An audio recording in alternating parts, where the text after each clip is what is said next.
Hello everyone and welcome to Box Office Receipts. I'm your host Tyler Callahan and we got our first big blockbuster of the year with Dune Part 2 opening. Along with that we got casting updates, streaming updates, and more. Let's start with the domestic top 5.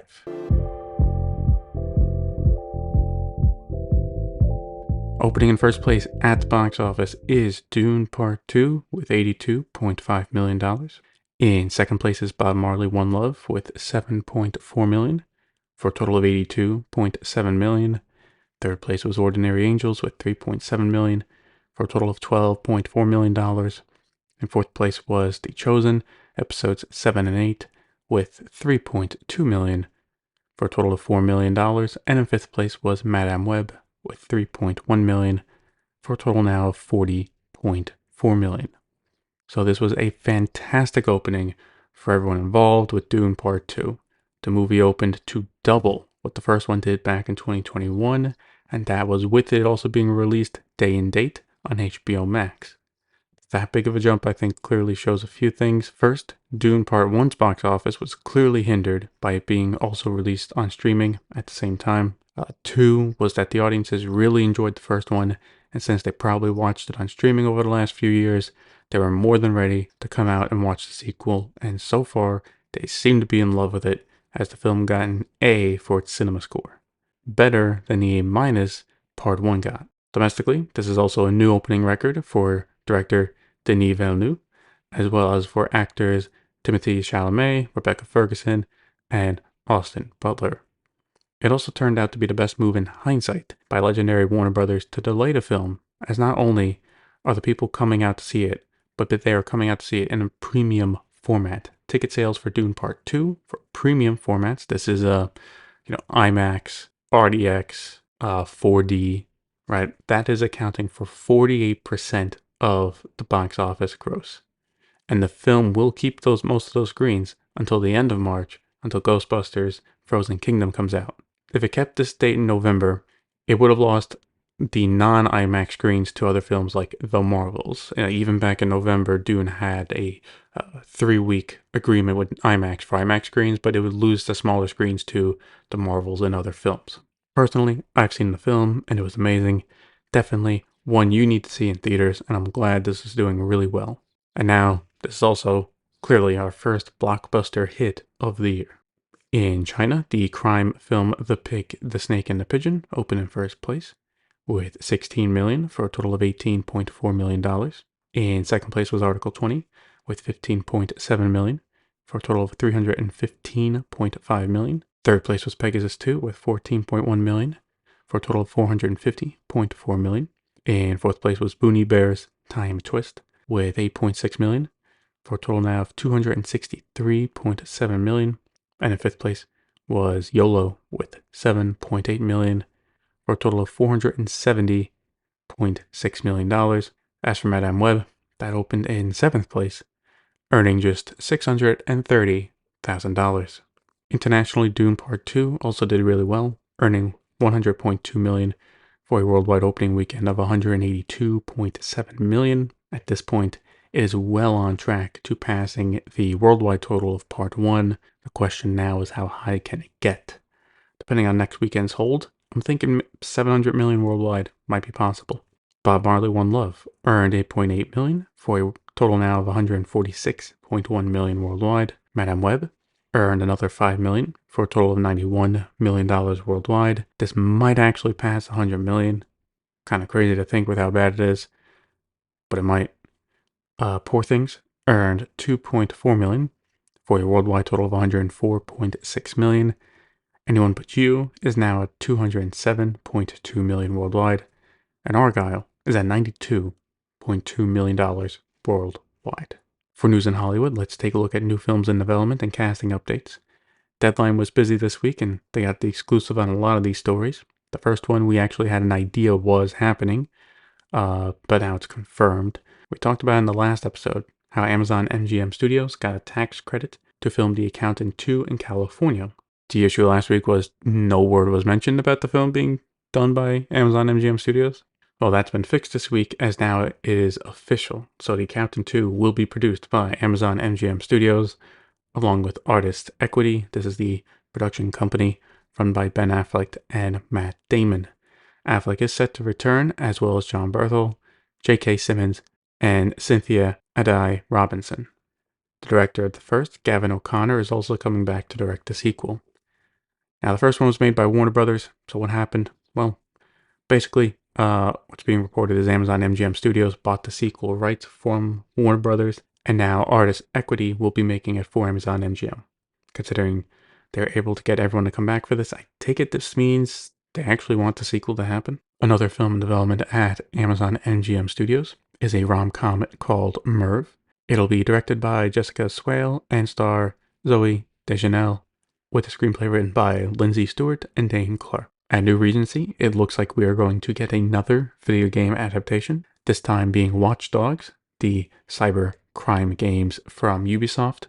It'll be set in the same universe as the games and will be directed by Matteo Turi, and as for who might star in it, well, Sophie Wilde is currently in talks to do so. You would know her from the hit A24 horror film from last year, Talk to Me. I will say for video game adaptations, Watch Dogs is an easier one to do because it's set in modern day and in real cities, just using fake companies. So, like for example, the second one was set in San Francisco, and a lot of the plot involved a big tech company, but it was a made-up one and not, say, directly Google or Facebook. If the script is good and they give it a decent budget, this could work.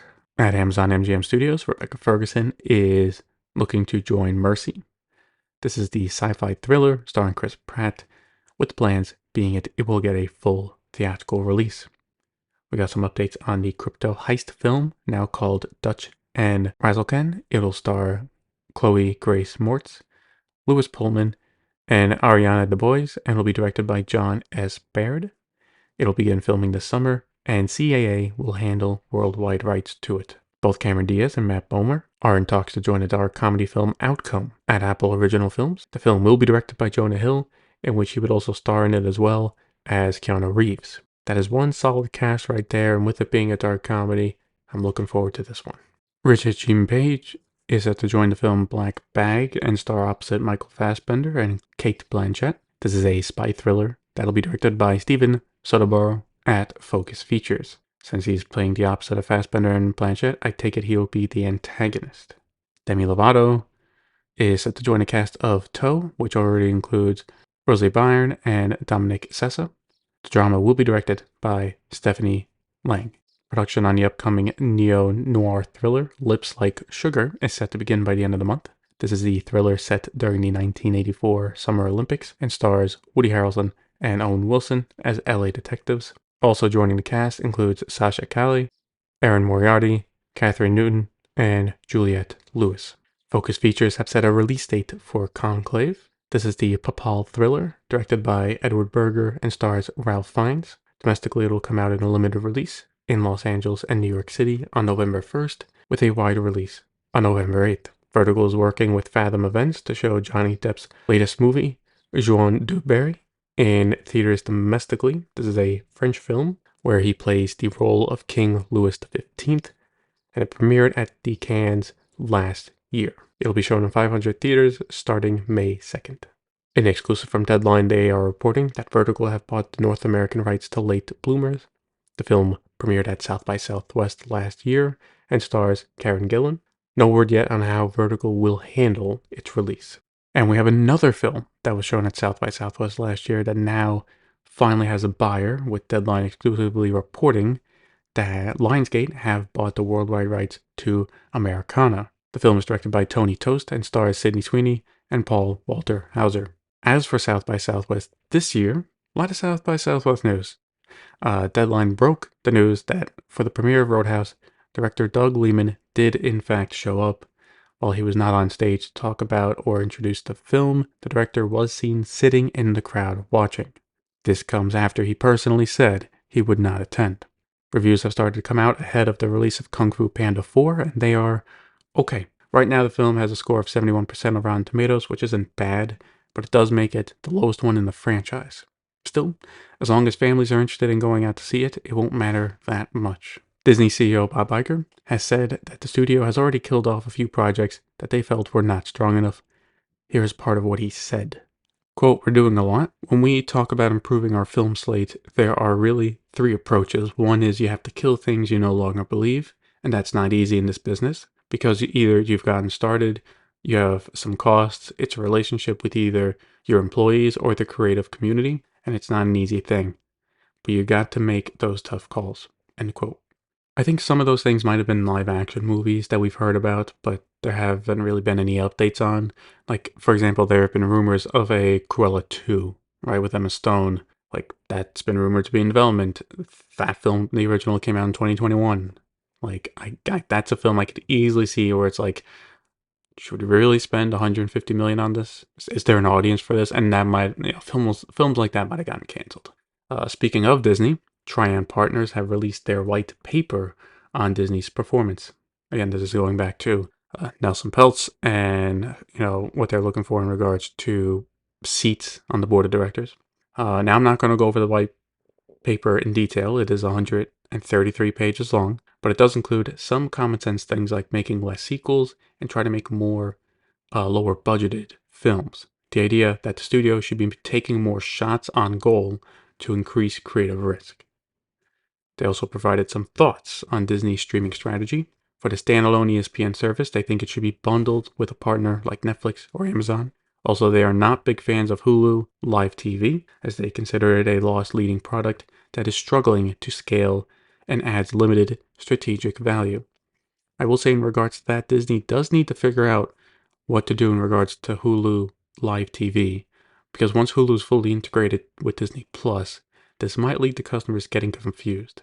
See, if they do a marketing campaign advertising the integration, then customers might be like, oh, that's great. I can go watch live TV now in Disney Plus. And it's like, yeah, no, you can't. You can watch Hulu shows in Disney Plus, but not the live TV. And maybe in the long term, they do plan to build out the ability in Disney Plus. But for now, it's if you have Hulu with live TV, you can watch Hulu shows in Hulu or Disney Plus, but live TV is only on Hulu. So if you have Hulu with live TV, you still need both apps to do everything. At Lionsgate, Chad Stahelski continues to strengthen ties with the studio as he has signed a first look deal for himself and his production company 8711 Entertainment.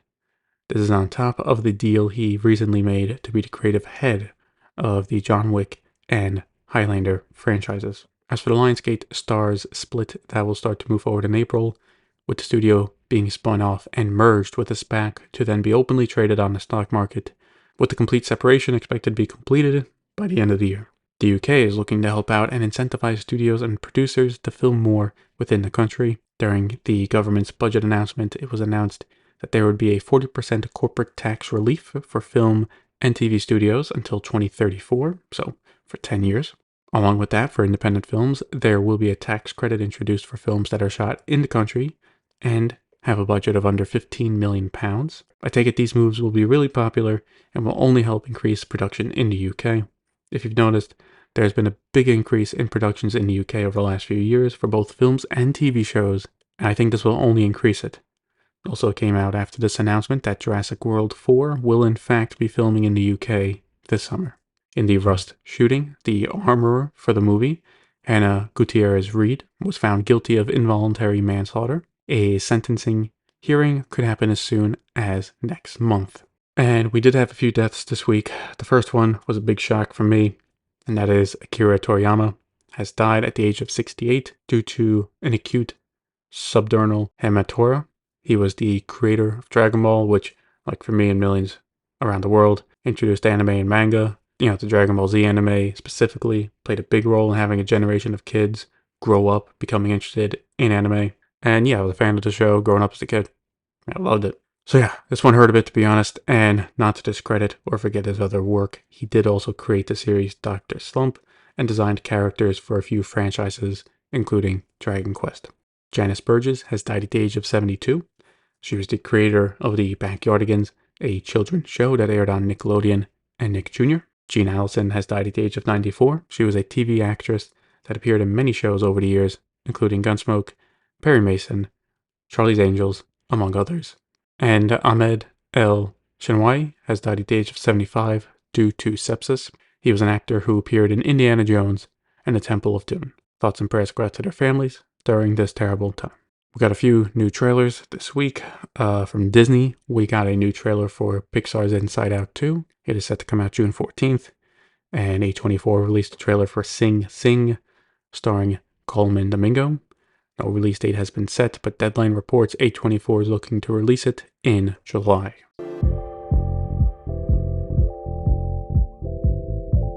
And taking a look at now at VOD Premium, Michelle Yeoh posted her reaction to Netflix canceling The Brother's Son last week on Instagram. Quote, heartbroken and finding it so hard to understand why. However, I am so very proud of my Brother's Son family and what we presented to the world. Heads held high. End quote. And again, if you're looking for something to watch, I do recommend giving the show a watch. It's pretty good. The streamer continues to move into live sports with a boxing match being announced on July 20th. Netflix will live stream Jake Paul taking on Mike Tyson in a boxing match at AT&T Stadium in Texas. It will not just be one match, but a full boxing event with an undercard, but those matches will be announced later. This is a co-production between Netflix and Most Valuable Promotions. This is something that could get eyeballs on a live sporting event for Netflix, as it will be headlined by two recognizable names for two different generations. Going to be real interesting on how the numbers for these go. In exclusive from Deadline, they are reporting that Billy Crudup, Laura Dern, and Riley Keough are set to join the next film from Noah Baumbach. The film also stars George Clooney and Adam Sandler. For new shows coming to Netflix, The Gentleman is premiering this week. Coming from Guy Ritchie, this series is a spin-off, or it's still not clear if it's a spin-off or a reimagining of the movie he also made called The Gentleman from a few years ago. Basically, overall, same plot points in regards to wheat farms, but the characters are all new. As for the reviews, so far it's been received well from critics. Nothing amazing, but not bad either. It has a 70% on Rotten Tomatoes and a 67 on Metacritic. I was a fan of the film. It was one of Guy Ritchie's better films in the past few years, so I'll be giving the show a watch. Netflix is also going all in on Avatar: The Last Airbender, renewing it for seasons 2 and 3. The original show was also 3 seasons, so now they are committed to doing the full adaptation. Also, budget-wise, it might make sense to renew both now and maybe plan out production and shoot back-to-back, right? Make one long shoot that gets 2 seasons done. Might be worth it. For the Netflix Top 10 for the week of February 26th to March 3rd, Code 8 Part 2 debuted in first place in English films with 20 million views. In second place was Mea Culpa with another 18.5 million views, and debuting in third place was Spaceman with 8.8 million views. This one is the movie starring Adam Sandler. For English TV shows, Avatar: The Last Airbender came in first place again with 19.9 million views. In second place was the 6th season of Love is Blind with 5.1 million views. And third place was One Day with 4.8 million views. Apple's planning on releasing Argyle on PVOD on March 5th, so it had just over a month exclusively in theaters. Shorter than both Napoleon and Killers of the Flower Moon, but to be fair, neither of them crashed and burned like Argyle did. I take it it'll be probably be available to stream on Apple TV Plus by May at this rate. For Paramount Plus, Mean Girls will be available to stream starting March 5th in the United States and Canada. No word yet on other markets. Last week we talked about the new joint venture in India between Reliance's Viacom18 and Disney, and how that Paramount is now a part owner of it thanks to their ownership in Viacom18. Well, that's no longer the case. Bloomberg is reporting that Paramount is in talks to sell its share of Viacom18 to Reliance, which actually makes sense for them.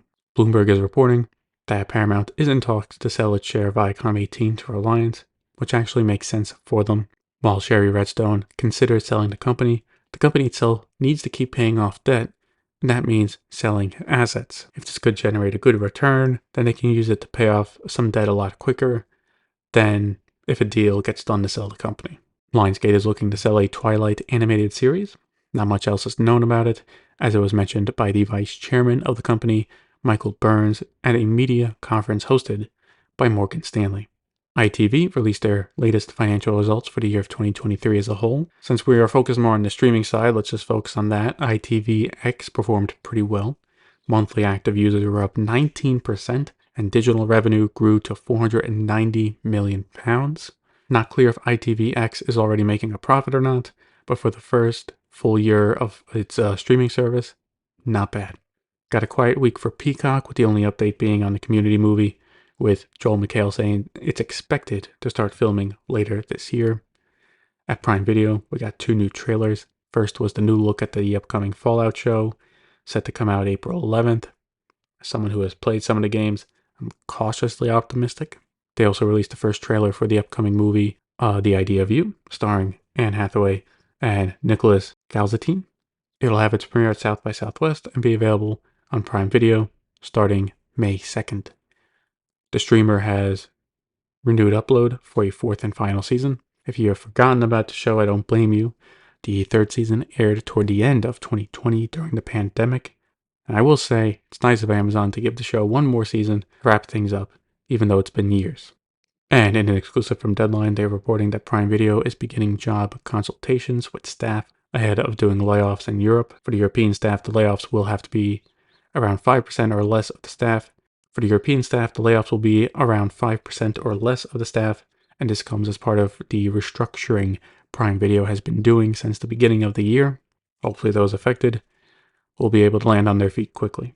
In another exclusive from Deadline, they broke the news that Amazon MGM Studios won a bidding war for a new thriller movie. It is written by Natalie Krasinski. And Kim Kardashian is set to star in and produce. I added this in the VOD segment because Deadline mentioned it is not clear if this will get a theatrical release or not, so it might just go straight to Prime Video. Over at Charter, ESPN Plus is now available to select customers, specifically if you have the Spectrum TV Select Plus package. This comes at no extra cost and was a part of the new carriage agreement between Disney and Charter, as well as including the ad tier of Disney Plus as well. For Disney, Shōgun right now looks to be a hit for them, with its premiere getting 9 million views within 6 days globally. So this is across Disney Plus, Hulu, and Star Plus.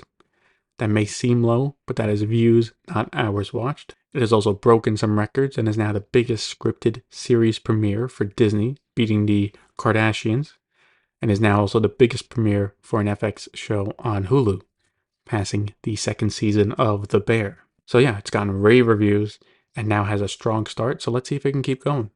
We're going to have to give this a watch at some point. Speaking at the Morgan Stanley Tech and Media Conference, CEO Bob Iger mentioned that Disney is behind on Netflix in regards to technical capabilities and are working on improving. Quote, "When we launched Disney Plus in 2019, our goal was to have basically robust video experiences at scale.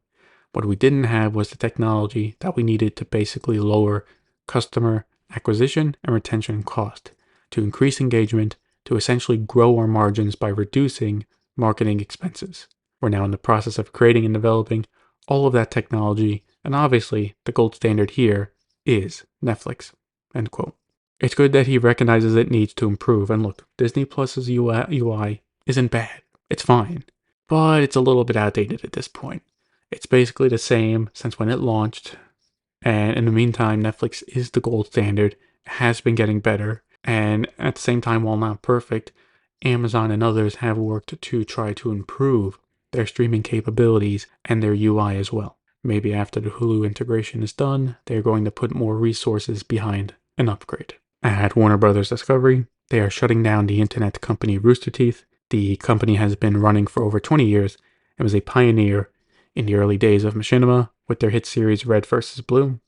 Machinima is when you would use video games to create a show or film. In this case, they used Halo to make the show. Since then, they expanded to doing online videos, podcasts, streaming, and producing other shows, as well as including the other big hit, Ruby. Variety reports that Warner Brothers Discovery have tried to sell off Rooster Teeth, but was not able to find a buyer, and on top of that, it has remained unprofitable, so it is being shut down. The shutdown will happen over the next few months and will cause 150 people to be laid off. As for the IP, the company has Warner Brothers Discovery's in talks to sell off the rights to Ruby, Red vs. Blue, as well as the Roost podcast network. And also for the company itself, they never bought Rooster Teeth directly. It became part of Warner Brothers back when it was owned by AT&T and came along with it during the merger with Discovery. So it's not like they never sought out to own this and it didn't work out. It was just, this was a subsidiary of Warner Brothers that they just got during the merger. And it's a shame. I used to watch a bit of Rooster Teeth content growing up. especially Red versus Blue. Loved that show as a kid growing up. And I think, part of what I think happened here is like me and others just kind of grew out of it, just stopped watching, If people like me kind of stopped watching growing up, they didn't get a new audience, becomes unprofitable, runs this issue. And I think another part of the issue is they produced too much too fast. Before I stopped watching, they were producing way too many shows to keep up and everything on YouTube, podcasts. It just kind of became too much, to be honest. But still, it sucks to see that they're closing down after 20 years. And then hopefully, again, everyone, affected that's going to lose their job with this, hopefully they're able to find new ones quickly and land on their feet. And we wrap up with Max, where they too will begin doing their own password crackdown. This news also comes from the same conference Bob Iger was at as well, where JB Perrette, the president and CEO of global streaming and games at Warner Brothers Discovery, mentioned that it will start happening later this year and into 2025. This isn't surprising, as they really need to start getting their numbers up in terms of subscribers. Again, they've been hovering just under 100 million now for over a year, and while the international rollout of Max should help with that, the password sharing crackdown should also help as well. And that's it for this episode of Box Office Receipts. If you want to follow me on Threads, Instagram, or X, links to those are in the show notes. Thank you for listening, and see you next time.